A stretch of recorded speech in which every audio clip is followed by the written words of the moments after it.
दोस्तों, हमारी सीरीज चल रही है जिम कॉर्बेट की बुक द ओमनीबस।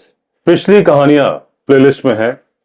हमारी नई स्टोरी है द मुक्तेश्वर मैन ईटर। दोस्तों, जिम कॉर्बेट ने जो स्टोरी लिखी है उसका टाइटल है मुक्तेश्वर। आजकल अगर आप देखेंगे तो उस हिल स्टेशन को बोला जाता है मुक्तेश्वर। नैनीताल से करीब 50 किलोमीटर की दूरी पर है मुक्तेश्वर, उसी को मुक्तेश्वर लिखा है।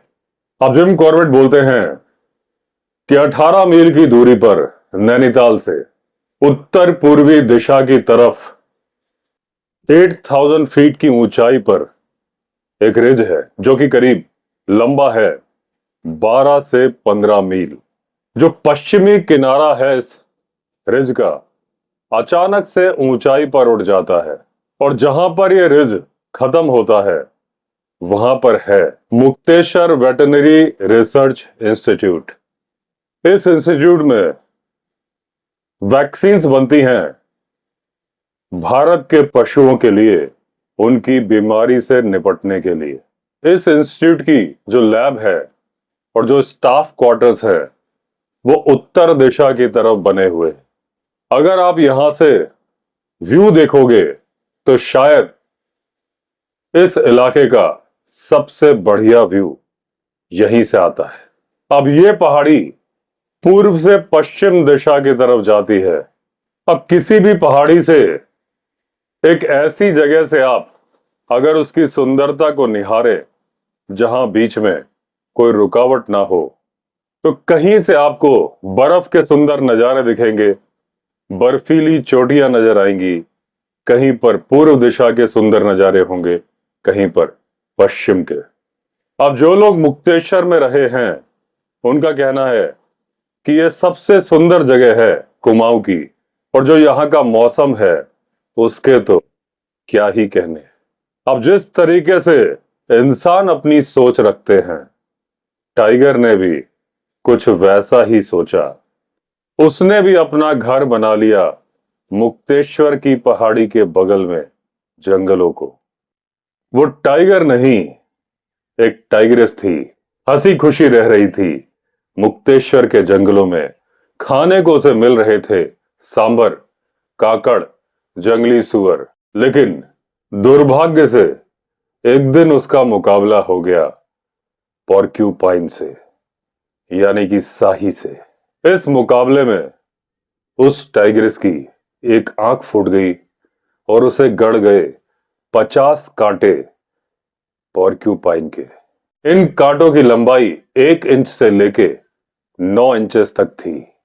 अब ये कांटे उसकी भुजाओं में और दाएं पैर के पैड में लग गए थे। अब जब ये कांटे लगे थे, अंदर जाके हड्डी से टकराए थे तो मुड़ गए थे, यानी यू शेप बना लिया था।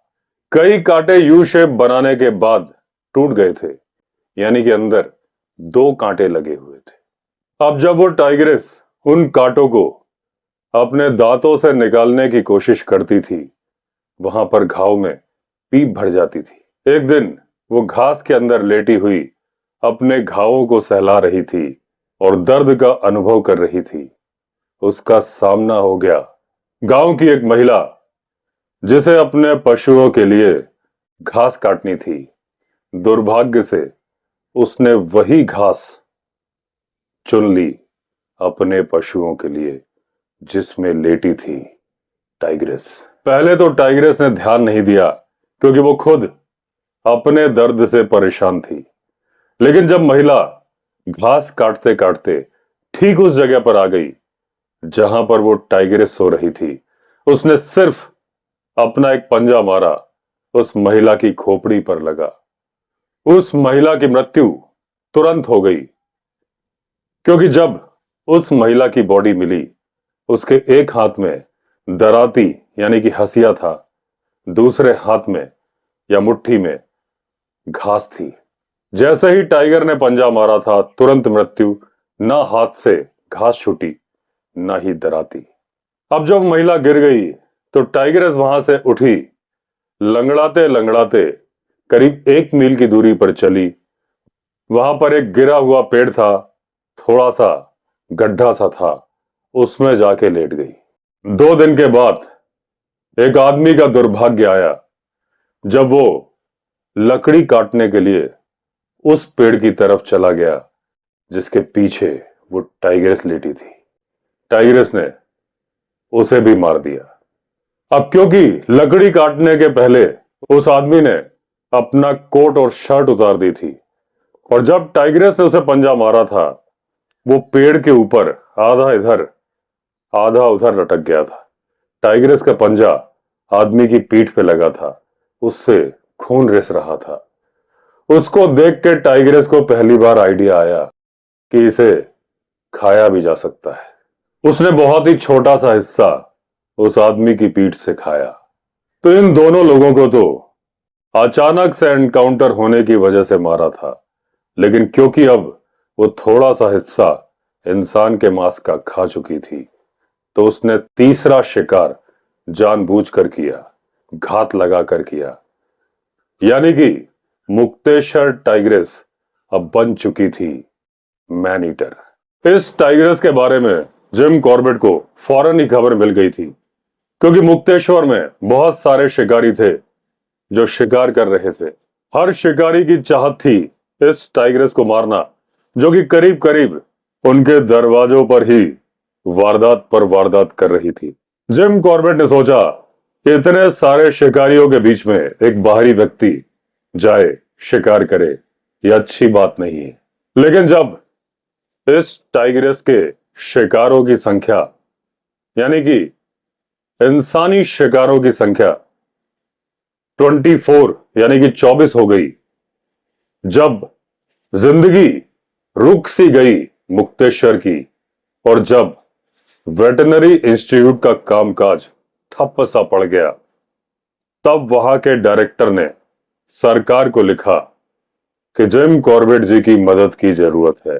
अब जब कॉर्बेट साहब ने देखा कि मुक्तेश्वर मैन ईटर को मारने का जो टास्क है, कठिन कार्य है, इतना आसान नहीं होने वाला है, क्योंकि तब तक जिम कॉर्बेट का आदमखोरों को मारने का एक्सपीरियंस बहुत ही कम था। जिस इलाके में वो टाइग्रेस वारदात कर रही थी उस इलाके से जिम कॉर्बेट अच्छी तरह परिचित नहीं थे, इसलिए जिम कॉर्बेट को यह भी नहीं मालूम था कि उसे कहां ढूंढा जाए।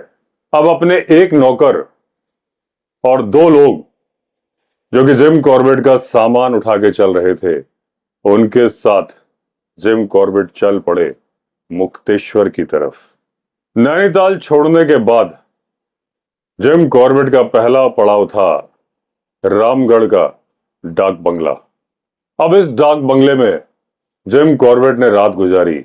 यहां का जो खानसामा था या फिर सारे काम जो करता था वो जिम कॉर्बेट का दोस्त था, और जब उसे मालूम चला कि मैं मुक्तेश्वर जा रहा हूं आदमखोर टाइग्रेस को मारने, उसने कहा आखिरी के 2 किलोमीटर बड़ा ही सावधान रहिएगा, क्योंकि बहुत सारे लोगों को उस टाइग्रेस ने उन आखिरी के 2 किलोमीटर्स में ही मारा है। अब अपने आदमियों को सामान पैक करने की हिदायत देके जिम कॉर्बेट ने अपनी बंदूक उठाई, .500 राइफल, जिसमें इस्तेमाल हो रहा था मॉडर्न कॉर्डाइट। सुबह सुबह जल्दी निकले जिम कॉर्बेट और पहुंच गए उस जंक्शन पर जो कि था नैनीताल और अल्मोड़ा रोड का जंक्शन। यहीं पर आके मिली थी मुक्तेश्वर रोड भी। अब ये वो जगह थी जहां से सावधानी पूर्वक चलना था, क्योंकि अब मैं था आदमखोर के इलाके में। अब आड़े टेढ़े रास्ते जो कि खड़ी चढ़ाई वाले थे उस पर मैं चढ़ूं उसके पहले रोड थोड़े फ्लैट ग्राउंड में चलती थी, जहां पर फूल खिले थे ऑरेंज कलर के लिली के। इसके जो बीज होते हैं वो गोल गोल होते हैं और कई लोग भरमार बंदूक में इसके बीज को गोली की तरह इस्तेमाल करते हैं। ये पहला मौका था जब मैं इस पहाड़ी पर चढ़ रहा था और मैं बड़ा ही उत्सुक था यहां की गुफाएं देखने के लिए। यहां की जो गुफाएं थी रेतीली चट्टानों में हवा के द्वारा बनाई गई थी। मुझे लगा कि जब हवा तेजी के साथ चलती होगी तो इन गुफाओं से तरह तरह की आवाजें निकलती होंगी, क्योंकि इन गुफाओं का आकार अलग अलग प्रकार का है। कुछ हल्की गहरी हैं, कुछ बहुत ज्यादा गहरी हैं। अब जब पहाड़ी चढ़ के आप ऊपर पहुंचते हैं तो यहाँ एक काठी जैसी संरचना है, फिर एक मैदान है जहां पर मुक्तेश्वर का पोस्ट ऑफिस है, एक छोटा बाजार भी है। जब मैं सुबह सुबह वहां पहुंच गया था तो पोस्ट ऑफिस खुला नहीं था, लेकिन जो छोटा बाजार था उसकी एक दुकान खुली थी। दुकानदार ने मुझे पता बताया मुक्तेश्वर डाक बंगलो का। उसने बताया कि डाक बंगलो आधा मील की दूरी पर है, उत्तर दिशा की तरफ। मुक्तेश्वर में दो डाक बंगलो थे। एक डाक बंगलो था सरकारी कर्मचारियों के लिए और दूसरा था आम पब्लिक के लिए। अब जो दुकानदार था उसने जो मुझे पता बताया था डाक बंगलो का, वो सरकारी कर्मचारियों वाले डाक बंगलो का बता दिया था। अब जिम कॉर्बेट के हैट का जो साइज था, शायद उसकी वजह से उसने उन्हें सरकारी कर्मचारी समझ लिया था। और उस डाक बंगलो का जो खानसामा था उसने भी नाश्ता करा दिया था जिम कॉर्बेट को। उसे भी लगा था कि ये सरकारी साहब है। लेकिन जब बाद में मालूम चला तो जिम कॉर्बेट ने ये मेक श्योर किया कि खानसामा को कोई दिक्कत ना होने पाए। जब जिम कॉर्बेट नाश्ता कर रहे थे और वहां के सुंदर दृश्यों को निहार रहे थे, 12 लोगों की एक पार्टी वहां से निकली और उनके हाथ में थी सर्विस राइफल्स।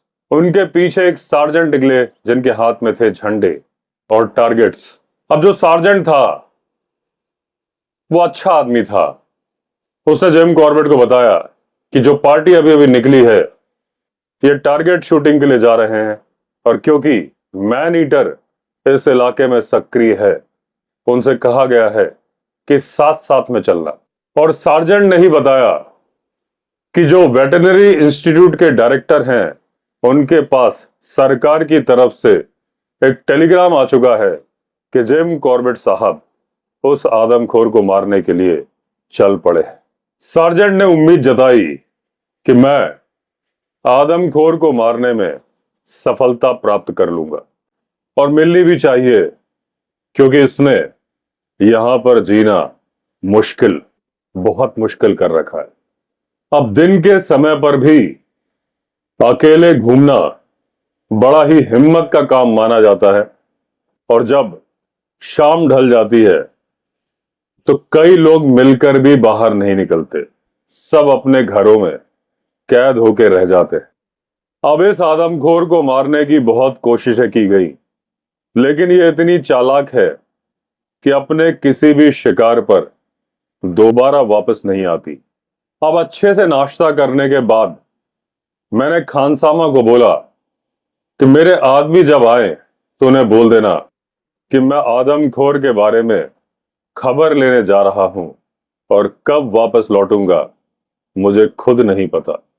अब मैंने अपनी राइफल उठाई, चल पड़ा पोस्ट ऑफिस की तरफ, क्योंकि मुझे अपनी मां को टेलीग्राम करना था कि मैं सुरक्षित मुक्तेश्वर पहुंच चुका हूं। अब जो पोस्ट ऑफिस के सामने जो मैदान था, वहीं पर जो एक छोटा बाजार था, उसके सामने जो दक्षिणी हिस्सा था पहाड़ी का, वहां पर बहुत सारे रवींस थे, कई रिजेस थे, बहुत सारी झाड़ियां थीं, घना जंगल था, और पेड़ भी थे जो यहां वहां फैले हुए थे। मैं खड़ा हुआ था पहाड़ी के किनारे पर और देख रहा था सामने पहाड़ियों का नजारा, जहां से नजर आ रही थी रामगढ़ हिल्स। तभी वहां पर आ गए पोस्टमास्टर और कई दुकानदार। पोस्टमास्टर को टेलीग्राम मालूम थे, जब सरकार ने जिन टेलीग्राम से मुझे यहां पर बुलाया गया था, और आज जब उन्होंने मेरे दस्तखत देख लिए तो वो पहचान गए कि मैं ही वो व्यक्ति हूं जिसे बुलाया गया है इस आदमखोर का खात्मा करने के लिए। तो ये बात उन्होंने दुकानदारों को भी बता दी और वो भी आ गए थे मुझसे मिलने। अब जब दुकानदारों ने और पोस्टमास्टर ने अपनी मदद की पेशकश की तो मैं बड़ा खुश हुआ, क्योंकि मुक्तेश्वर वो जगह थी जब भी कोई व्यक्ति, चाहे बाहर से आए चाहे यहाँ का निवासी हो, अगर दो व्यक्ति खड़े होकर कहीं पर बातचीत कर रहे हो तो उनकी बातचीत का विषय होता था वो आदमखोर। तो गांव के इलाके में पोस्ट ऑफिस और बनिया की दुकान वो जगह होती है जहां लोग इकट्ठे होते हैं, बातचीत करते हैं, गपशप करते हैं और खबरों का आदान प्रदान करते हैं। तो अगर आपको कभी भी किसी तरह की खबर चाहिए हो तो चले जाइए पोस्ट ऑफिस या बनिया की दुकान, आपको सारे समाचार मिल जाएंगे। अब हमारे आगे की तरफ बाएं हाथ पर करीब 2 मील की दूरी पर कई हजार फीट नीचे कुछ खेत थे। मुझे खबर दी गई कि ये बद्री शाह का सेब का बगीचा है। अब बद्री जो है मेरे एक पुराने दोस्त का बेटा था, कुछ दिन पहले नैनीताल आया था, मुझसे मिलने भी आया था और उसने कहा था कि जब आप मुक्तेश्वर आए तो मेरे गेस्ट हाउस में रुकिए, मैं हर संभव मदद करूंगा उस आदमखोर को मारने के लिए। उस वक्त बद्री का यह ऑफर मैंने स्वीकार नहीं किया था, उसका कारण मैं पहले ही बता चुका हूं, लेकिन क्योंकि अब मुझे सरकार ने बुलाया था और सरकार के निवेदन पर मैं यहां आया था तो मैंने सोचा क्यों ना ले ली जाए मदद बद्री की। और अभी मुझे खबर दी गई है कि जो आखिरी इंसानी शिकार है जो उस आदमखोर बाघिन ने मारा है वो बद्री के बगीचे के नजदीक ही मारा है। अब जितने आदमी मेरे आसपास खड़े थे उनका मैंने धन्यवाद किया और मैंने बोला कि मुझे आप लोगों की मदद की जरूरत आगे भी पड़ती रहेगी। मैं चल पड़ा धारी रोड की तरफ। दिन अभी भी था, शाम ढलने में वक्त था और बद्री के पास जाने के पहले मेरे पास मौका था कि मैं मुलाकात कर लूं कुछ गांव वालों से। अब रोड पर माइलस्टोन नहीं थे, मेरा अंदाजा था कि मैं दूरी तय कर चुका हूं 6 मील की, कई गांव वालों से मिल चुका हूं। मैंने मुड़ के देखा, एक छोटी लड़की खड़ी थी, अपने बैलों को लेके जा रही थी और उसे इस काम में दिक्कत हो रही थी। लड़की की उम्र रही होगी करीब 8 साल। वो अपने बैलों को मुक्तेश्वर की दिशा में लेके जाना चाहती थी, लेकिन बैल थे उल्टी दिशा में जाना चाहते थे। और जब मैं उस जगह पर आया था तब भी यही स्थिति थी कि बैल थे कि कहना मान ही नहीं रहे थे। अब मैंने उस लड़की की मदद करी बैलों को उस दिशा में चलने के लिए जहां वो उसे ले जाना चाहती थी। जब हम थोड़ी दूर तक चल पड़े तो मैंने उस लड़की से पूछा, हम लोग कलवा को चुरा के तो नहीं ले जा रहे ना? क्योंकि मुझे उस बैल का नाम मालूम चल चुका था, क्योंकि वो लड़की बार बार उसे कलवा कह के पुकार रही थी। लड़की ने कहा, नहीं, हम चुरा के नहीं ले जा रहे, और उसने अपनी भूरी भूरी आंखें मेरी तरफ घुमा के देखी। तो फिर मैंने पूछा कि कलवा का मालिक कौन है? वो बोली, मेरे पिताजी। और हम कलवा को लेकर कहां जा रहे हैं? वो लड़की बोली, मेरे चाचा के पास। तुम्हारे चाचा को कलवा क्यों चाहिए? अपना खेत जोतने के लिए। लेकिन तुम्हारे चाचा का खेत कलवा अकेले कैसे जोतेगा? क्या तुम्हारे चाचा के पास एक बैल है? वो लड़की बोली, हाँ, मेरे चाचा के पास एक बैल है, लेकिन पहले उनके पास 2 बैल थे। तो मैंने पूछा, दूसरा बैल कहां गया? मेरे मन में ख्याल था कि क्या पता उन्होंने अपना कर्जा उतारने के लिए उस बैल को बेच दिया। उस बैल को बाघ ने मार दिया कल। अब ये खबर सुनते ही जिम कॉर्बेट के कान खड़े हो गए, और जब तक जिम कॉर्बेट अचानक से मिली इस खबर को हजम कर रहे थे और चुपचाप चल रहे थे, वो लड़की बार बार मेरी तरफ मुड़ के देख रही थी और हिम्मत जुटा रही थी मुझसे सवाल पूछने के लिए।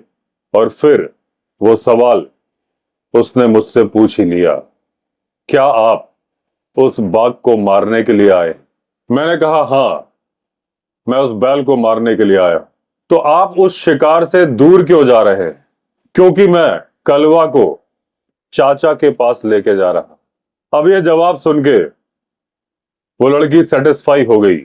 अब जिम कॉर्बेट को बड़ी ही इंपॉर्टेंट खबर मिल चुकी थी, लेकिन उन्हें कुछ और भी खबर चाहिए थी।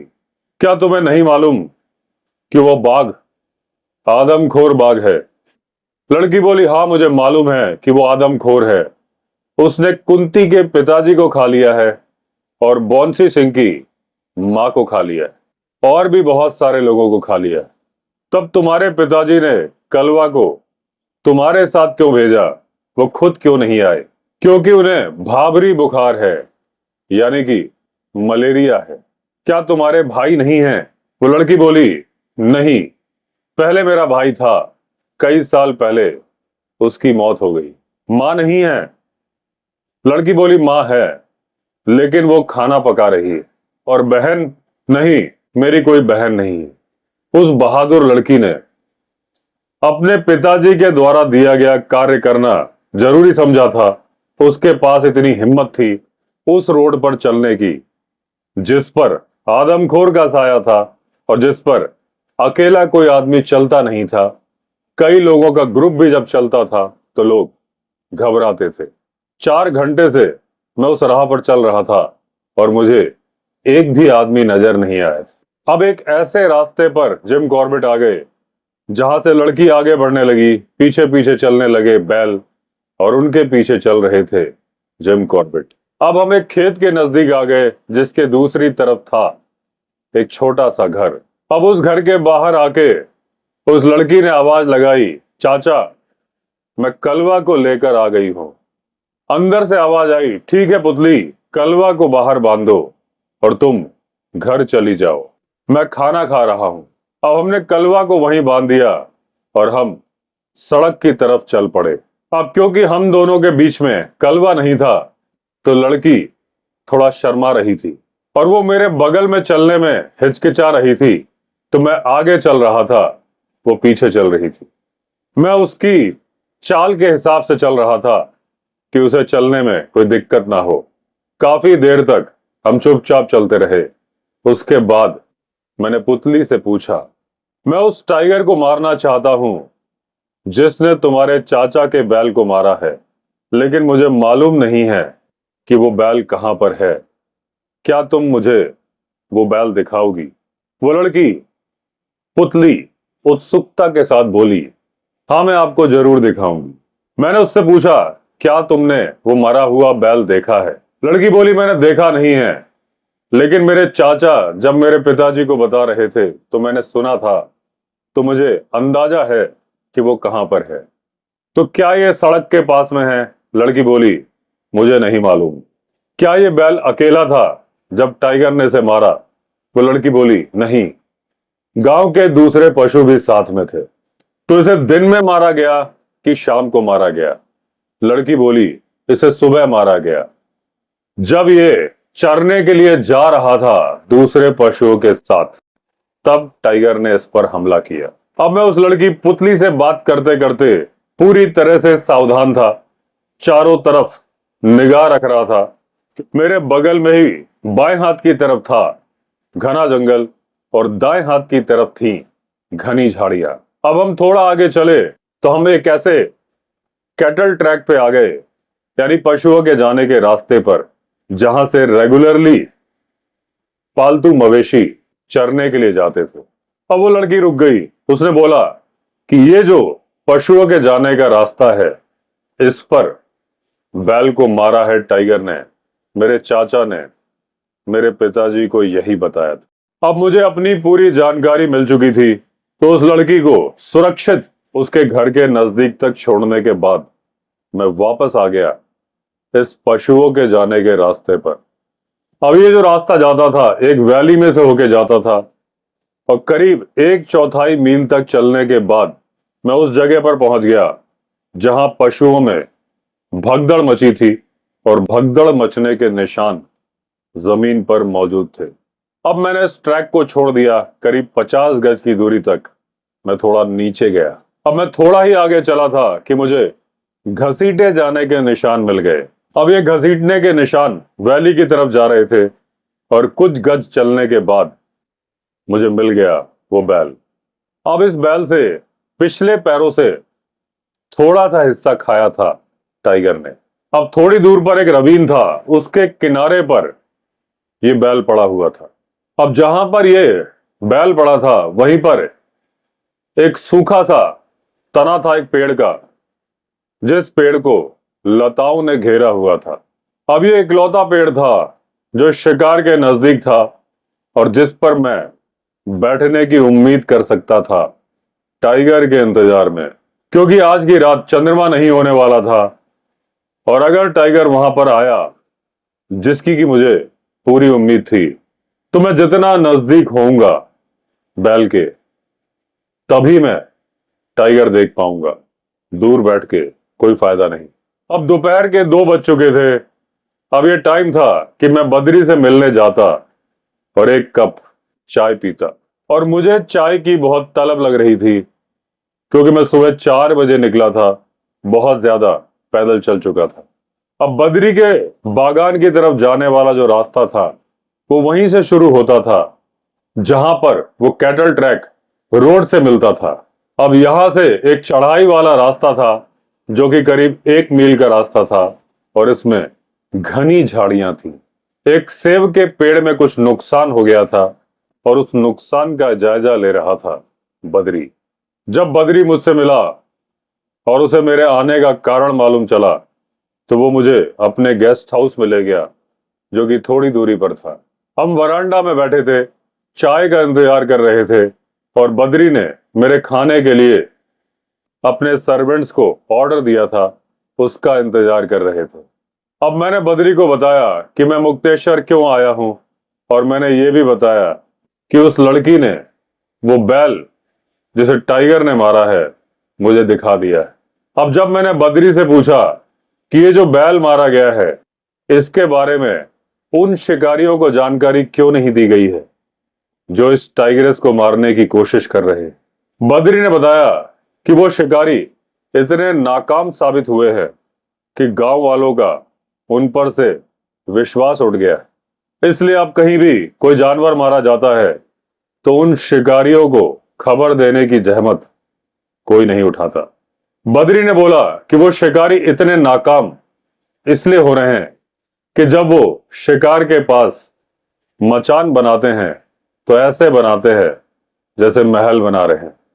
पहले वो जमीन साफ कराते हैं, झाड़ियां कटवाते हैं, शिकार के बीच में अगर कोई झाड़ी होती है उसे भी साफ कराते हैं, बड़े बड़े मचान बनाते हैं और उस मचान पर एक नहीं कई कई आदमी बैठते हैं। अब यही वजह है कि टाइगरेस बहुत चालाक हो गई है। वो समझ चुकी है कि शिकार के पास वापस जाना खतरे से खाली नहीं। बद्री का यकीन था कि मुक्तेश्वर के इलाके में एक ही टाइगर है और वो दाएं पैर से लंगड़ा है। उसका दायां अगला पैर चोटिल है और वो लंगड़ा है। लेकिन बद्री को यह नहीं मालूम था कि वो लंगड़ा क्यों है, उसे चोट कैसे लगी, और उसे यह भी नहीं मालूम था कि वो टाइगर है या टाइग्रेस है। अब जब हम वरांडे में बैठे थे तभी एक कुत्ता जो कि बद्री का कुत्ता था उसने गुर्राना शुरू कर दिया। अब जिस दिशा की तरफ देख के वो कुत्ता गुर्रा रहा था वहां मैंने देखा एक बड़ा लंगूर बैठा है और उसने अपने एक हाथ से सेब के पेड़ की शाखा पकड़ी हुई है और वो एक आध कच्चा सेब खा रहा है। बद्री ने एक शॉटगन जो बगल में ही रखी थी उसमें नंबर 4 का शॉट लगाया और गोली दाग दी। अभी दूरी बहुत थी जहां पर वो लंगूर बैठा था, इतनी दूर पर 4 नंबर का शॉट चला जाए और लंगूर को नुकसान पहुंचा दे, यह हो नहीं सकता। लेकिन उसकी आवाज ने हलचल तो मचा दी, कुत्ते के अंदर इतना कॉन्फिडेंस ला दिया कि वो उस लंगूर की तरफ दौड़ सके। अब मुझे लगा कि कुत्ते को कोई नुकसान ना हो जाए तो मैंने कहा बद्री से अपने कुत्ते को वापस बुला लो, लेकिन बद्री ने कहा इसे आदत है इन लंगूरों के पीछे दौड़ने की। इन लंगूरों ने वैसे भी बद्री के पेड़ों का बहुत नुकसान कर दिया था। अब जैसे ही कुत्ता लंगूर के नजदीक पहुंचा, लंगूर वापस पलटा, उसने कुत्ते को कानों से पकड़ा और उसके सर के पास काट लिया। अब जो घाव हुआ था काफी गहरा था और जब तक हम लोगों ने कुत्ते की फर्स्ट एड करी तब तक पूरी सब्जी जो बद्री के सर्वेंट ने तैयार किया था मेरे लिए लगाया जा चुका था। अब मैंने बद्री को उस पेड़ के बारे में बताया था जिस पर बैठने का मेरा प्लान था। तो बद्री ने कहा जब आप जाएं तो अपने साथ 2 आदमी ले जाएं, क्योंकि एक छोटा मचान बनाना सही रहेगा, क्योंकि बद्री और उसके आदमी आदमखोर के साए में जी रहे थे काफी समय से और उन्हें उसकी हरकतों के बारे में पूरा अंदाजा था। लेकिन जब वो आदमी आए और उन्होंने देखा कि जहां पर शिकार पड़ा है वहां पर कोई सूटेबल पेड़ है नहीं और जिस पेड़ पर जिम कॉर्बेट बैठने का प्लान बना रहे थे वो पेड़ ठीक नहीं था, तो उन्होंने कहा आज मत बैठिए, टाइगर या तो इस शिकार को हटा लेगा, कहीं और ले जाएगा या फिर कोई दूसरा शिकार मारेगा, तब बैठिएगा। अब जिम कॉर्बेट बोलते हैं कि मैं खुद भी यही सोच रहा था और यही करता भी अगर ये टाइगर मैन ईटर ना होता। लेकिन मैन ईटर के मामले में मौका हाथ से गंवाना सही आइडिया नहीं था, इसलिए मैंने डिसाइड किया चाहे कुछ भी हो जाए बैठूंगा तो इसी पेड़ पर।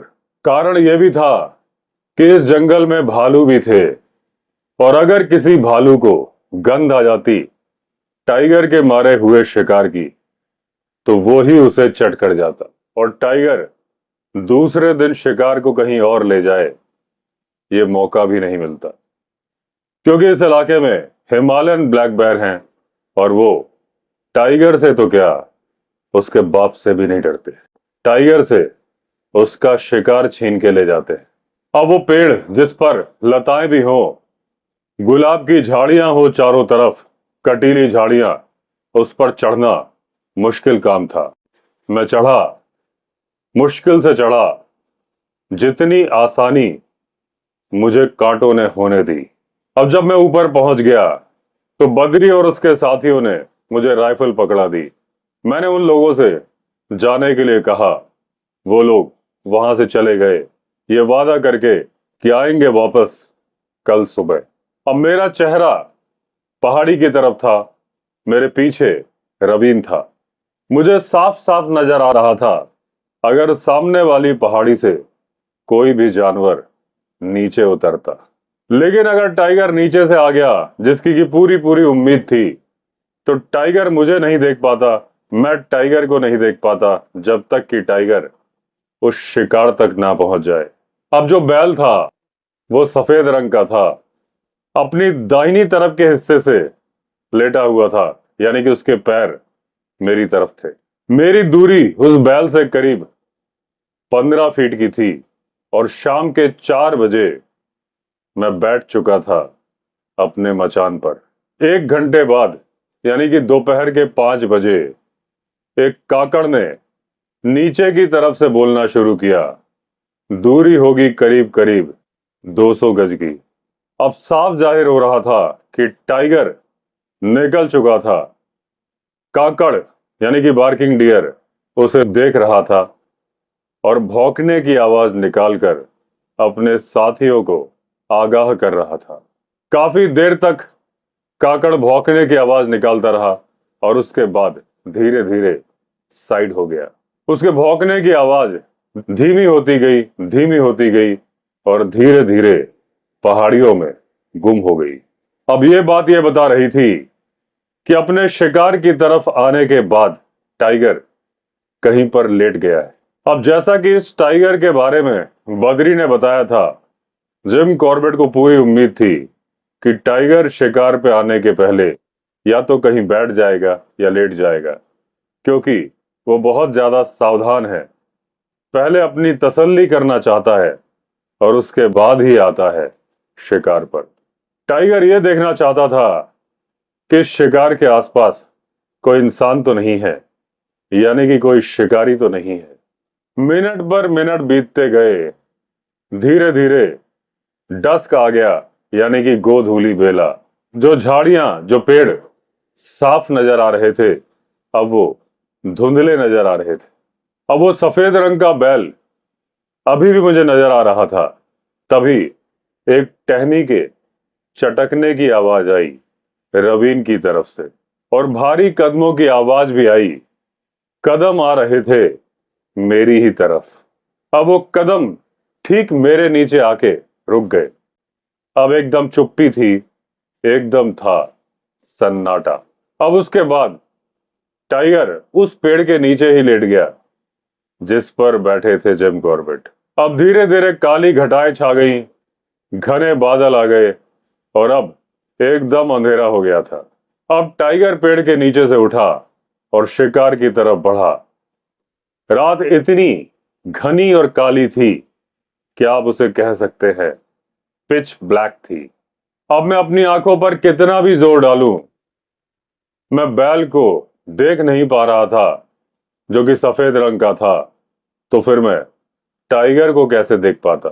अब शिकार पर पहुंचने के बाद टाइगर मक्खियां और कीड़े उड़ाने लगा, क्योंकि उसका पुराना अनुभव उसे बता रहा था कि ये कीड़े बहुत ज्यादा परेशान करते। अब जिम कॉर्बेट ने सोचा कि उन्हें कोई जल्दी नहीं है इस टाइगर को गोली मारने की। टाइगर उन्हें देख नहीं पाएगा तब तक नहीं जब तक जिम कॉर्बेट ही कोई हलचल ना कर दे। अगर रात में तारे निकले होते तो मुझे कुछ कुछ नजर आता, लेकिन आज घने बादल थे, तारे नजर नहीं आ रहे थे और बिजली भी नहीं चमक रही थी कि उसकी रोशनी में मैं देख पाऊं टाइगर की पोजीशन। अब क्योंकि टाइगर ने अपने शिकार को वहां से हटाया नहीं था, क्योंकि हटाने की आवाज नहीं आई थी, क्योंकि शिकार के पैर जिम कॉर्बेट की तरफ थे, इसका मतलब टाइगर का शरीर जिम कॉर्बेट की तरफ है। अब जो इस टाइगर को मारने की कोशिशें की थी दूसरे शिकारियों ने, इससे मुझे मालूम था कि ये जब आएगा तो अंधेरा होने के बाद ही आएगा। लेकिन मुझे उम्मीद थी कि तारों की कुछ रोशनी होगी और उस रोशनी में मैं अच्छे से निशाना लगा पाऊंगा। लेकिन काले बादलों ने मेरा पूरा प्लान चौपट कर दिया था।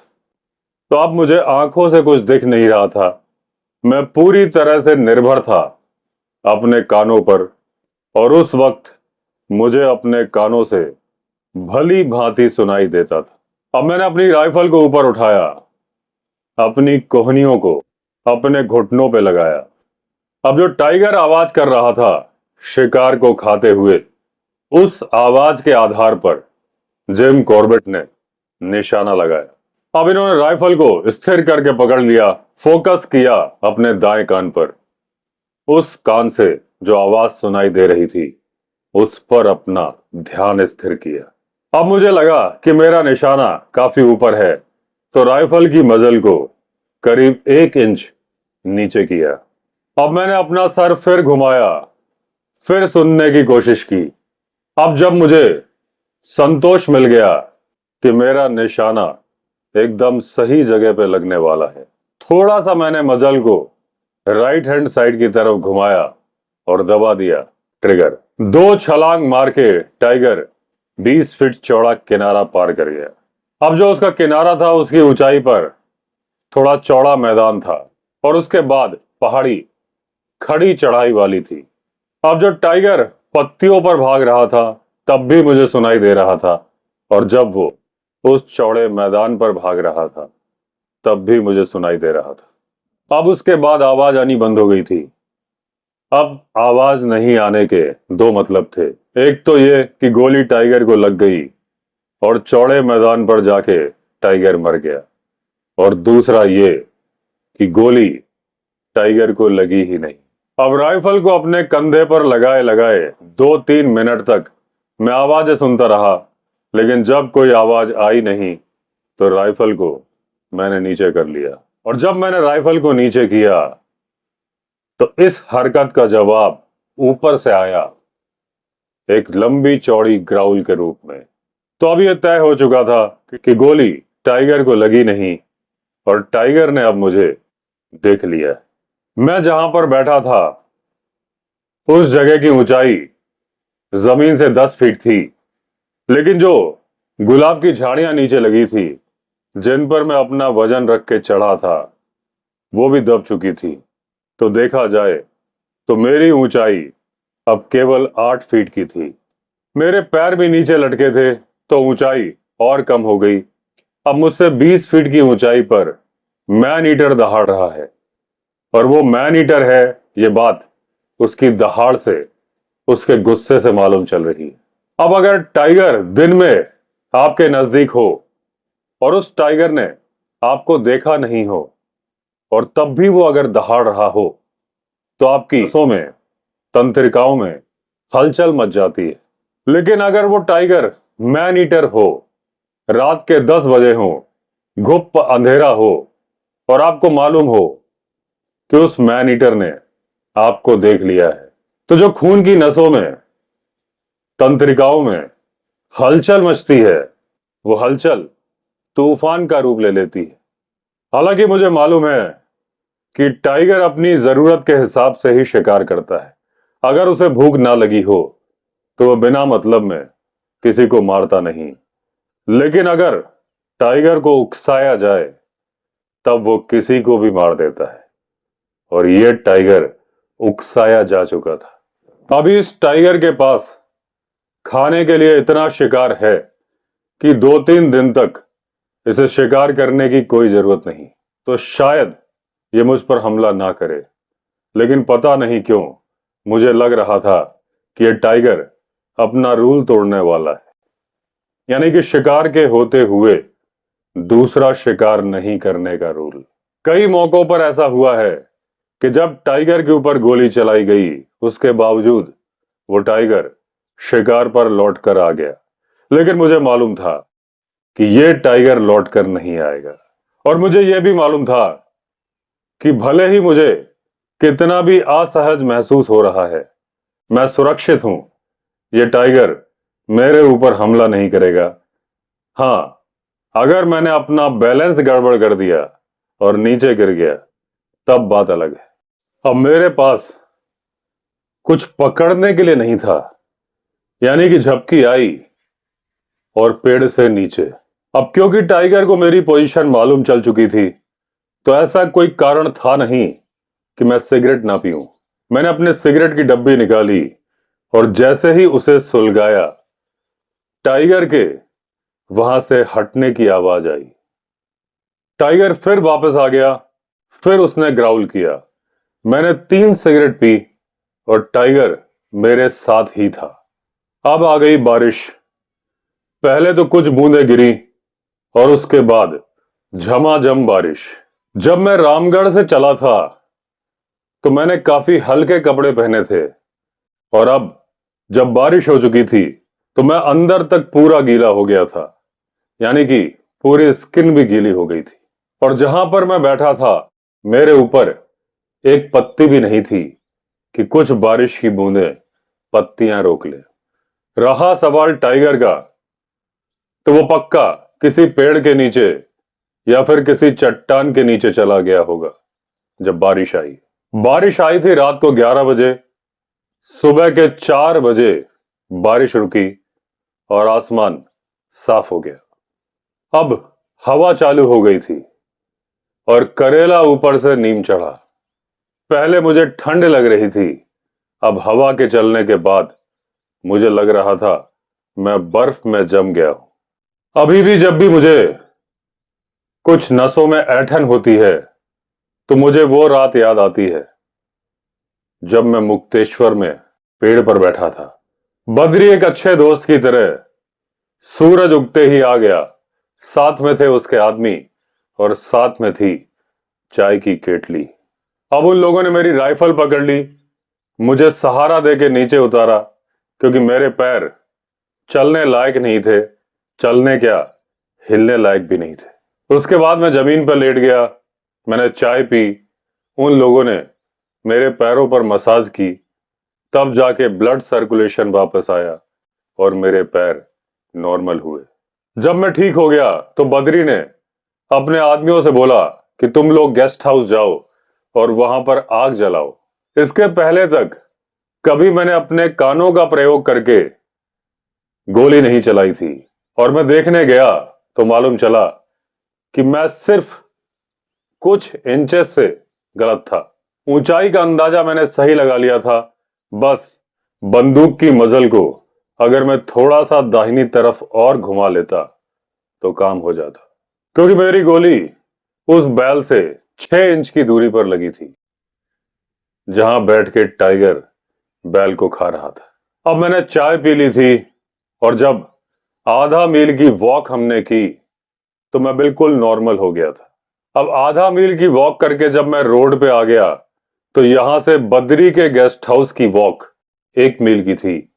मैं चल तो आराम से रहा था, बस दिक्कत ये थी कि मेरे कपड़े गीले थे और मेरा पेट एकदम खाली था।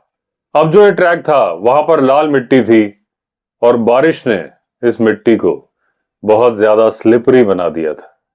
अब इस लाल मिट्टी में जब पैरों के निशान मैंने देखे तो इसमें 3 ट्रैक थे। बद्री के आदमियों के ऊपर आने के निशान, वापस जाने के निशान और 50 गज की दूरी पर आगे बढ़ने के बाद एक टाइग्रेस के निशान भी आ गए थे जो सड़क के दाहिनी ओर से आ गई थी। अब ये टाइग्रेस बद्री के आदमियों का पीछा कर रही थी। अब आदमियों के पैरों के निशान और टाइग्रेस के पैरों के निशान बता रहे थे कि दोनों ही तेज गति से चल रहे थे। अब उन आदमियों की मदद की नहीं जा सकती थी क्योंकि वो हमसे 25 मिनट पहले निकले थे। अगर तो वो सुरक्षित गेस्ट हाउस पहुंच नहीं गए होंगे तो अगर उन पर कोई मुसीबत आई होगी तो उनकी मदद की नहीं जा सकती। अब हमने अपनी चाल तेज कर दी थी, उतनी तेज जितनी उस स्लिपरी रास्ते पर की जा सकती थी। और हमने देख के राहत की सांस ली कि वो जगह जहां से गेस्ट हाउस और बगीचे के आदमी काम करते हुए नजर आ रहे थे, टाइग्रेस ने अपना रास्ता बदल दिया था। यानी बद्री के आदमियों के पैरों के निशान तो गेस्ट हाउस की तरफ जा रहे थे, टाइग्रेस रास्ता छोड़ के मुड़ गई थी। जब उन आदमियों से सवाल पूछा तो उन्होंने जवाब दिया कि उन्हें नहीं मालूम कि उनका पीछा टाइग्रेस कर रही थी। अब मैं आग में बैठ के अपने कपड़े सुखा रहा था, तभी मैंने बद्री से सवाल पूछा कि यह टाइग्रेस जिस तरफ मुड़ी है उस तरफ का जंगल कैसा है और क्या हालात हैं वहां के। अब बद्री ने बताया कि उस तरफ एक बहुत गहरा रवीन है और उसके बाद बहुत ही खड़ी पहाड़ी है। 1 मील की दूरी के बाद एक और रवीन आता है जो कि इस रवीन में मिल जाता है। जहां पर दोनों रवीन मिलते हैं वहां पर एक स्ट्रीम भी आती है, वहां पर एक खुली जगह है जो खुली जगह इन दोनों रवीन का एग्जिट है। अब हमारा अंदाजा था कि जब टाइग्रेस मुड़ी है तो पक्का इस रवीन में ही गई होगी और बद्री का मानना था कि पूरे दिन टाइग्रेस इस रवीन में ही आराम करेगी। अब यह जगह एक बीट ऑर्गेनाइज करने के लिए आइडियल जगह थी, तो हमने प्लान किया कि जरूर यहां पर ऑर्गेनाइज करेंगे एक बड़ी बीट। अब बद्री ने अपने प्रधान माली को बुलाया, उसका नाम था गोविंद सिंह। उसको बीट ऑर्गेनाइज करने का प्लान बताया गया। अब गोविंद सिंह ने बोला कि अगर मुझे आधे दिन का समय दे दिया जाए तो मैं कम से कम 30 आदमी बुला लूंगा और जो बद्री ने मटर इकट्ठा करने का ऑर्डर दिया हुआ था वो मटर भी इकट्ठी हो जाएगी, ऐसा बताया गोविंद सिंह ने। क्योंकि बद्री का केवल सेब का बगीचा नहीं था, उसके सब्जियों के खेत भी थे और ये खबर आई थी कि नैनीताल में मटर का भाव आसमान छू रहा है। तो बद्री ने अपने आदमियों से कहा था, मटर तोड़ लो जल्दी जल्दी क्योंकि लोहा गर्म है, मार दो हथौड़ा। बद्री इन बढ़े हुए भावों का फायदा उठाना चाहता था, अपने आदमियों को मटर इकट्ठा करने के काम पर लगाया था। घोड़ों पे लाद के ये मटर नैनीताल भेजी जानी थी। अब मैंने अपनी राइफल साफ करी, थोड़ा बहुत टहला बद्री के बगीचे में, तब तक पेश कर दिया गया सुबह का भोजन जो कि बद्री की टाइमिंग के हिसाब से 1 घंटा डिले कर दिया गया था ताकि वो मेरी टाइमिंग से मैच कर जाए। गोविंद सिंह ने वो 30 आदमी इकट्ठा कर दिए जैसा कि उसने वादा किया था। अब क्योंकि जो लोग मटर तोड़ रहे थे उनको भी सुपरवाइज करने के लिए कोई तो चाहिए था, तो बद्री यहीं पर रुक गया, गोविंद सिंह को भेज दिया बीट को लीड करने के लिए। अब गोविंद और बाकी के 30 आदमी सारे के सारे लोकल थे और उन्हें मालूम था कि उन्हें कितना खतरा है आदमखोर बाघ से। और जब मैंने उन्हें बताया कि उन्हें क्या काम करना है तो सारे के सारे इच्छुक थे उस काम को अंजाम देने के लिए। अब यह तय हुआ था कि बद्री मुझे 1 घंटे का मौका देगा उस टाइग्रेस को रवीन में ढूंढने के लिए, और अगर मैं कामयाब नहीं हुआ तो बद्री खुले ग्राउंड में उस टाइग्रेस का इंतजार करेगा। गोविंद का जिम्मा था कि उन 30 आदमियों की पार्टी को 2 हिस्सों में डिवाइड किया जाए। एक पार्टी को वो खुद लीड करे और दूसरी पार्टी को किसी भरोसेमंद आदमी के भरोसे पर छोड़े। अब जब बीट स्टार्ट होनी थी तो बद्री एक हवाई फायर करता, उस फायर को सुन के बाकी की दोनों पार्टियां बीट स्टार्ट कर देती। अब जो रवीन था उसके दोनों किनारे से दोनों पार्टी को नीचे उतरना था, ढोल नगाड़े बजाने थे, तालियां बजानी थी, जोर जोर से चिल्लाना था। देखने में तो ये काम बड़ा सिंपल लग रहा था, लेकिन जिम कॉर्बेट जानते थे कि ये काम उतना सिंपल है नहीं, क्योंकि उन्होंने बहुत सारी ऐसी बीट गलत डायरेक्शन में जाती हुई देखी थी। अब उसके बाद मैं उस ट्रैक की तरफ बढ़ चला जहां से मैं सुबह आया था, और वहां से मैंने फॉलो किए टाइग्रेस के पैरों के निशान। आगे मैंने देखा कि झाड़ियों में वो पैरों के निशान गायब हो गए। अब मैंने यहां वहां ढूंढा तो देखा कि वो पहाड़ी, वो जंगल, वहां पर बहुत सारे रवीन कटे हुए हैं। कोई यहां से आ रहा है, कोई वहां से आ रहा है। अब एक रिज मुझे मिला, मुझे लगा कि जहां पर बीट ऑर्गेनाइज होगी ये उसकी राइट हैंड साइड की बाउंड्री होगी। वहां पर मुझे एकदम से एक गहराई का रास्ता मिला जो कि दूसरे रवीन से जाके मिलता था, और इन दोनों रवीन के जंक्शन पर स्ट्रीम थी।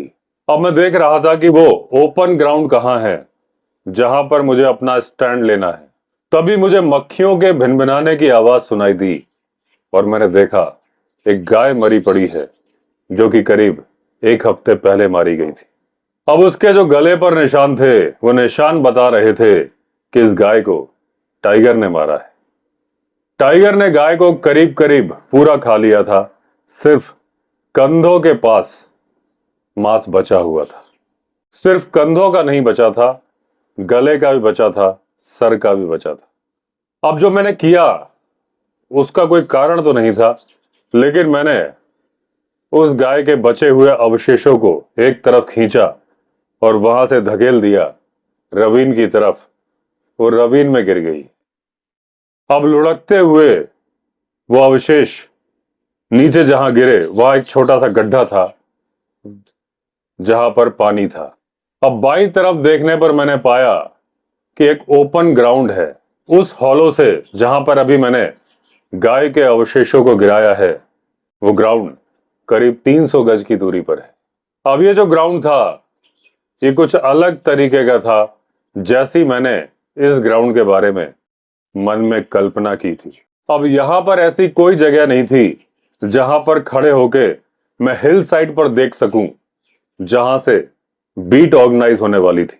अब यहां पर जो परिस्थितियां थी उसमें टाइग्रेस कहीं से भी निकल के आ जाती और मैं उसे देख भी नहीं पाता। अभी मैं सोच ही रहा था, लेकिन तब तक बहुत देर हो चुकी थी। बद्री ने वो गोली चला दी थी जिसको सुन के बीट स्टार्ट होने वाली थी। अब मुझे दूर से आदमियों के चिल्लाने की आवाज आ रही थी।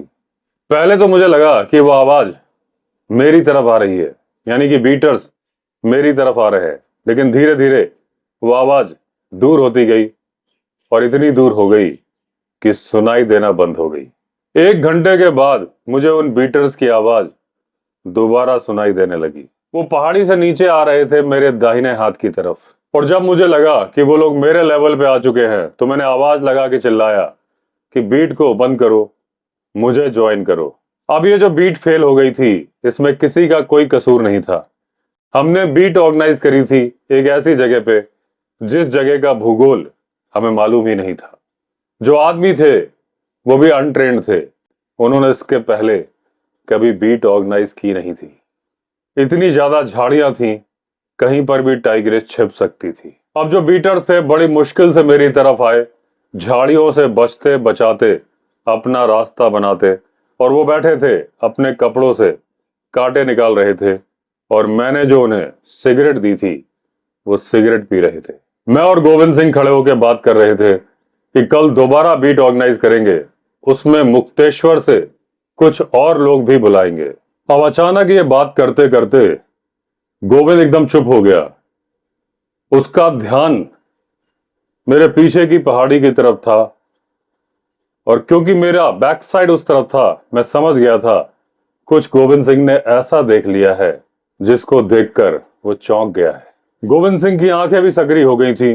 मैंने पलट के देखा तो वहां पर एक खेत था जिसमें खेती नहीं हो रही थी, और वहां पर चल के जा रही थी टाइग्रेस। वो पहाड़ी के दूसरी तरफ हमसे 400 गज की दूरी पर थी, स्ट्रीम की तरफ आ रही थी, यानी कि हमारी तरफ आ रही थी। अब अगर एक टाइगर आपकी तरफ बढ़ रहा हो, और भले ही आप आबादी से काफी दूर हो, आपके मन में जो विचारों का मंथन शुरू हो जाता है वो आपके गोली मारने के चांसेस खत्म कर देता है। अगर आप फोटो खींचने की कोशिश कर रहे हैं तो फोटो खींचने के चांसेस भी नष्ट हो जाते हैं। एक बार की बात है, मैं पहाड़ी पर बैठा था और जो जंगली जानवरों का जाने का रास्ता है उसको देख रहा था। मुझे इंतजार था टाइगर का, और वो जो ट्रैक था वो जाता था एक बहुत ही पवित्र जगह जिसका नाम था बरम का थान। बरम उन देवता का नाम था जो कि जंगल के रक्षक थे, जंगल के देवता थे, और उनके इलाके में कोई किसी भी जानवर का शिकार नहीं कर सकता था। अब जिस जंगल में उनका मंदिर था वो जंगल जंगली जानवरों से भरा हुआ था, और जो अवैध शिकारी थे वो वहां पर शिकार करने का सपना देखा करते थे। पूरे इंडिया के स्पोर्ट्समैन, यानी कि वो शिकारी जिनके पास लाइसेंस होता था, वो भी शिकार करना चाहते थे। लेकिन जहां तक मेरी जानकारी है, उस मंदिर के आसपास के इलाके में कभी भी कोई भी जानवर कोई मार नहीं पाया। तो उस दिन जब मैं टाइगर को मारने के लिए बैठा था, वो टाइगर जो कि गांव की भैंसों को मार रहा था, तो मैं बरम का थान से 1 मील की दूरी पर बैठा था ताकि मैं शिकार करने में कामयाब हो जाऊं। मैं पोजीशन लेके बैठा था। दोपहर के 4 बजे थे, और उसके बाद एक सामर की अलार्म कॉल आई। उसी डायरेक्शन से आई जिस डायरेक्शन से मुझे उम्मीद थी टाइगर के आने की। थोड़ी देर बाद मेरे नजदीक ही एक काकड़ यानी कि बार्किंग डियर ने अलार्म कॉल देनी शुरू करी, यानी कि टाइगर उसी ट्रैक पर आ रहा था जिस ट्रैक पर मैं उसका इंतजार कर रहा था। वो जंगल काफी ओपन था और उसमें ज्यादातर जवान जामुन के पेड़ थे। उन पेड़ों की मोटाई 2 या 3 फीट की रही होगी। अब मेरी निगाह पड़ी उस टाइगर पर जो कि था करीब 200 गज की दूरी पर। एक बड़ा मेल टाइगर था। वो धीमे धीमे चल के आ रहा था, और उसकी और मेरे बीच की दूरी अब बची थी 100 गज की। तभी मुझे पत्तियों के खड़खड़ाने की आवाज सुनाई दी, और मैंने देखा एक जामुन का पेड़ झुक रहा है और उसकी पत्तियां उलझ गई हैं दूसरे जामुन के पेड़ पर। अब जिस जामुन के पेड़ में इसकी पत्तियां उलझ गई थी वो भी उतना ही बड़ा जामुन का ही पेड़ था। थोड़ी देर तक तो इस पेड़ ने दूसरे पेड़ को सपोर्ट किया, सहारा दिया। उसके बाद उसका वजन ये पेड़ भी सहन नहीं कर पाया, ये भी झुकना शुरू हो गया। अब जब दोनों पेड़ करीब 30 डिग्री के एंगल में थे, वो तीसरे पेड़ के ऊपर गिरे। तीसरा पेड़ थोड़ा छोटा पेड़ था। थोड़ी देर के लिए वो पेड़ भी स्थिर हो गया। उसके बाद तीनों पेड़ जमीन पर धराशायी हो गए। अब मैं उन पेड़ों को देख रहा था जो कि थे मुझसे कुछ गज की दूरी पर। अब मैं पेड़ को भी देख रहा था, टाइगर को भी देख रहा था। तो जब पहले पेड़ की आवाज आई, टाइगर थोड़ा सा रुका, यानी कि ठिठका, और जब पेड़ नीचे गिर गए तो टाइगर वापस मुड़ा, बिना किसी डर के, बिना किसी अलार्म के वापस मुड़ा, और उस रास्ते पर चल के चला गया जहां से वो आ रहा था।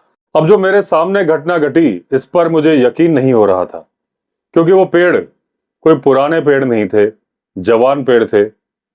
कोई बिजली नहीं कड़की थी, कोई आंधी नहीं आई थी, कोई बारिश नहीं आई थी कि उनकी जड़ कमजोर हो गई हो, कोई हवा भी नहीं चल रही थी। वो पेड़ उस रास्ते के आर पार गिर गए थे जो रास्ता जाता था मंदिर की तरफ।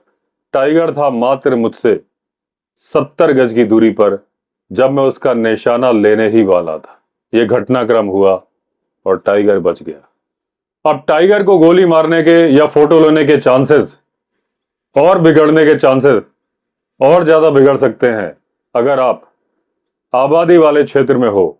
लोग यहां से वहां जा रहे होते हैं, कोई बाजार जा रहा होता है, कोई अकेला जा रहा होता है, कुछ लोग ग्रुप में जा रहे होते। कहीं पर अचानक से गोली चल जाती है। किसी ने अपने सेब के बगीचों को लंगूरों से बचाने के लिए गोली चलाई होती है और वो टाइगर भाग जाता है जिस पर आप निशाना लगाए थे। अब हम बात करते हैं इस टाइग्रेस की जो कि सामने से आ रही थी। इसको 300 गज की दूरी तय करनी थी उस स्ट्रीम तक जाने के लिए, और उन 300 गज में 200 गज खुला ग्राउंड था। उस खुले ग्राउंड में ना तो एक झाड़ी थी, ना ही एक पेड़ था। टाइग्रेस जिस एंगल से आ रही थी, अगर हम इस तरफ जरा से भी हरकत करते तो टाइग्रेस का ध्यान हमारी तरफ चला जाता। तो मैं कुछ नहीं कर सकता था, सिर्फ उसे चलते हुए देख सकता था। और कोई भी टाइग्रेस उतना धीमे नहीं चलती है जितना ये चल रही थी। लोग बोलते थे कि ये लंगड़ी टाइग्रेस है, लेकिन इसकी चाल में लंगड़ाहट तो मुझे दिख नहीं रही थी। अब मेरे दिमाग में प्लान चल रहा था और मेरा प्लान ये था कि जैसे ही ये खुले इलाके को छोड़ के झाड़ी के अंदर घुसेगी, मैं जल्दी से भागूंगा, तो उसको गोली मारने की कोशिश करूंगा जब वो स्ट्रीम को क्रॉस करने जा रही होगी या फिर क्रॉस कर चुकी होगी। अगर तो छिपने की जरा सी भी जगह होती तो मैं अभी ही उसको खुले इलाके में मार देता, लेकिन ऐसा संभव नहीं है। तो मैं उससे मुकाबला करना चाहूंगा उस स्ट्रीम के ऊपर। अब मैंने आदमियों से बोला कि जब तक मैं वापस ना आ जाऊं कोई भी हिलना मत, किसी भी तरह की आवाज मत करना। अब मैं जल्दी से टाइग्रेस के उस डायरेक्शन की तरफ भागा, क्योंकि टाइग्रेस नजरों से ओझल हो चुकी थी। यहां पर खड़ी चढ़ाई थी और जब मैं भागा तो जंगली गुलाब जिसकी झाड़ियां काफी लंबी थीं, वो पैरों में उलझ रही थी। अब गुलाब की झाड़ी के बीच से झुक के जाने का रास्ता था और जब मैं उससे निकलने लगा मेरा हैट उसी में अटक गया, क्योंकि उस टनल से निकलने के पहले ही मैंने अपना सर ऊपर उठा दिया था। मेरा हैट भी अटक गया था, गुलाब के कांटे भी मेरे सर में लग गए थे। अब इन जंगली गुलाबों के कांटे मुड़े हुए होते हैं, कुछ कांटे तो मेरे सर में ही टूट गए थे।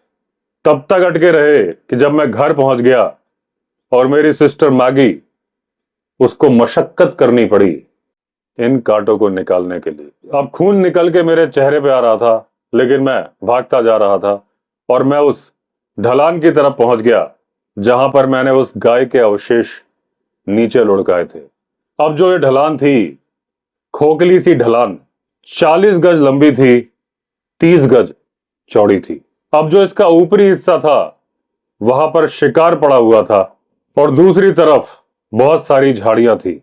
अब इस खोखली ढलान का जो निचला हिस्सा था उसमें झाड़ियां नहीं थी। अब जैसे ही मैं उस बिना झाड़ियों के इलाके में पहुंचा, मुझे हड्डी के चटकने की आवाज आई। यानी कि टाइग्रेस मुझसे पहले पहुंच गई थी और उसे वो पड़ा हुआ शिकार मिल गया था। वो उसे खाने की कोशिश कर रही थी, क्योंकि पिछली रात उसे भोजन मिला नहीं था। अब मैंने सोचा कि अगर वो टाइग्रेस जल्दी उस शिकार को छोड़ देगी, क्योंकि उसमें बहुत ज्यादा मांस बचा ही नहीं है, तो जैसे ही वो खुले में आएगी मैं टाइग्रेस को गोली मार दूंगा। लेकिन अगर वो खुले में नहीं आएगी, पहाड़ी की तरफ ही चली जाएगी, तो फिर वो मुझे दिखाई नहीं देगी। अब उन झाड़ियों से जहां से मुझे टाइग्रेस की आवाज, हड्डी चटकाने की आवाज सुनाई दे रही थी, वहां से एक पतला सा रास्ता आता था उस तरफ जहां पर मैं खड़ा था। फिर वो रास्ता मुझसे थोड़ी दूरी पर ही मुड़ जाता था और वहां से नीचे एक 50 फीट की गहराई थी।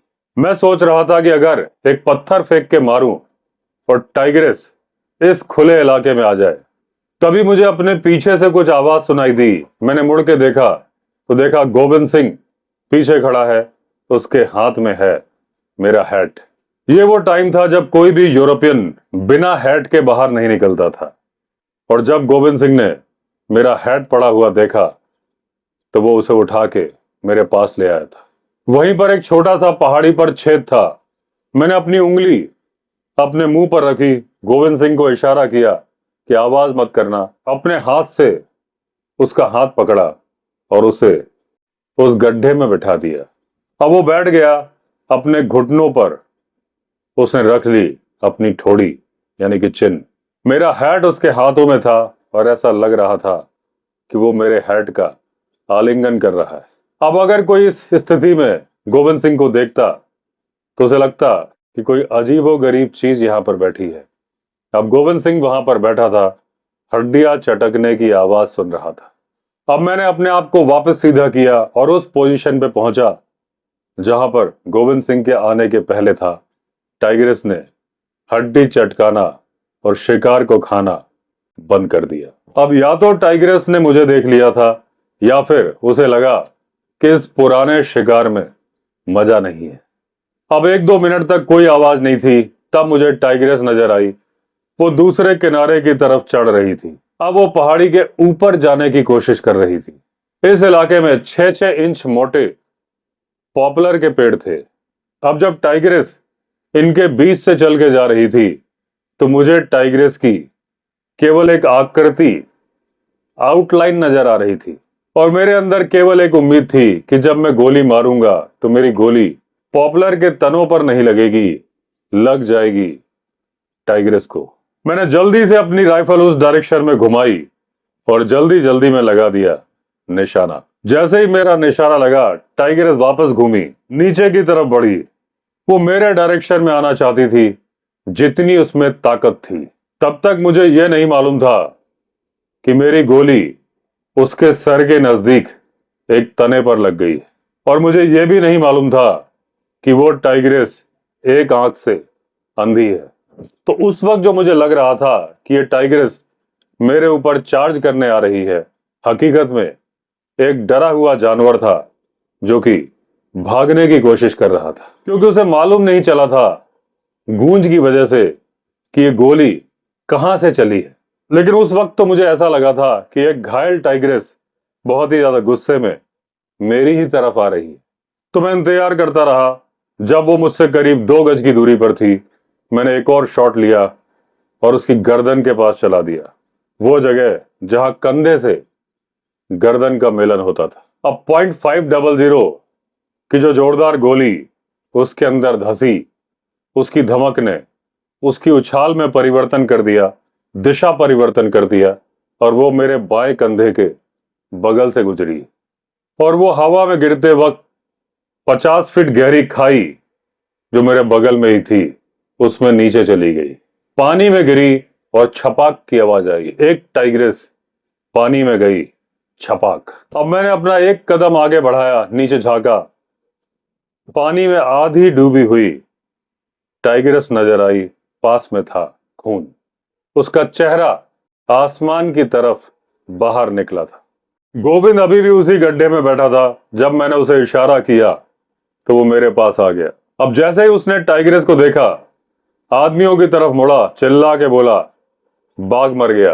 अब जो 30 आदमी रिज पर बैठे थे उन्होंने चिल्लाना शुरू कर दिया। अब बद्री को जब वो चिल्लाने की आवाज सुनाई दी, खुशी के मारे उसने अपनी शॉटगन से 10 शॉट हवाई फायर कर दिए। अब ये शॉट दूर दूर तक सुनाई दे गए। सबको मालूम था इन शॉट्स का क्या मतलब है। दूर दूर से गांव वाले इसी तरफ बढ़े चले आ रहे थे। अब लोगों ने खुशी खुशी टाइग्रेस को उस गड्ढे से बाहर निकाला, एक पेड़ का तना काटा, उसमें बांधा और ले चले बद्री के बागान की तरफ। अब यहां पर एक भूसे के ढेर पर टाइग्रेस को लेटाया गया ताकि गांव वाले उसे देख सके, और मैं गेस्ट हाउस की तरफ बढ़ा ताकि चाय पी सकूं। 1 घंटे के बाद लालटेन की रोशनी में, जबकि पूरा गांव जमा था, पूरा मुक्तेश्वर जमा था, और जमा थे बहुत सारे स्पोर्ट्समैन यानी कि शिकारी जो कि मुक्तेश्वर के ही रहने वाले थे, मैंने उस टाइग्रेस की खाल उतारी अब मुझे मालूम चला कि वो एक आंख से अंधी थी और उसके शरीर में गड़े हुए थे 50 पॉर्क्यूपाइन के कांटे, यानी कि साही के कांटे। कोई कांटा 1 इंच का था तो कोई था 9 इंच का। वो कांटे उसकी भुजा में लगे थे और उसके अगले हाथ के तली में लगे थे। रात के 10 बज चुके थे। बद्री ने मुझसे कहा, मेरे गेस्ट हाउस में रुक जाइए। विनम्रता के साथ उसके आग्रह को मैंने मना किया और मैं लोगों के साथ आ गया मुक्तेश्वर। यहां पर मेरे 2 आदमी टाइगर की खाल को कैरी कर रहे थे। पोस्ट ऑफिस के सामने उस खाल को फैला दिया गया ताकि पोस्ट मास्टर और बाकी के दुकानदार वो खाल देख सके। आधी रात को मैं उस डाक बंगले में लेट गया जो कि आम पब्लिक के लिए था, ताकि कुछ घंटे नींद का आनंद उठा सकूं। सुबह सुबह मैं वापस निकला। दोपहर तक नैनीताल में मैं अपने घर पहुंच चुका था, जहां से मैं निकला था 72 घंटे पहले। अब आदमखोरों को मारने का जो काम है, ये आपको बहुत संतुष्टि देता है। वो संतुष्टि, उस काम को करने की संतुष्टि जिस काम को करना बहुत जरूरी है। ये संतुष्टि कुछ कुछ उस युद्ध की तरह की संतुष्टि होती है जिसमें सामने वाले योद्धा को आपने उसी के इलाके में परास्त किया, जो कि बहुत ही शक्तिशाली विरोधी हो, प्रतिपक्षी हो। और संतुष्टि इस बात की भी थी कि धरती का एक छोटा सा हिस्सा मैंने सुरक्षित बना दिया था उस छोटी लड़की के चलने के लिए। तो दोस्तों, इस तरह से समाप्त हुई कहानी, सच्ची कहानी मुक्तेश्वर मैन ईटर की। हमारी अगली कहानी होगी पनार मैन ईटर की। अगर आपने चैनल सब्सक्राइब नहीं किया है तो चैनल सब्सक्राइब कर दीजिए। चलिए फिर मिलते हैं अगले वीडियो में। तब तक के लिए all the best. Vande Mataram.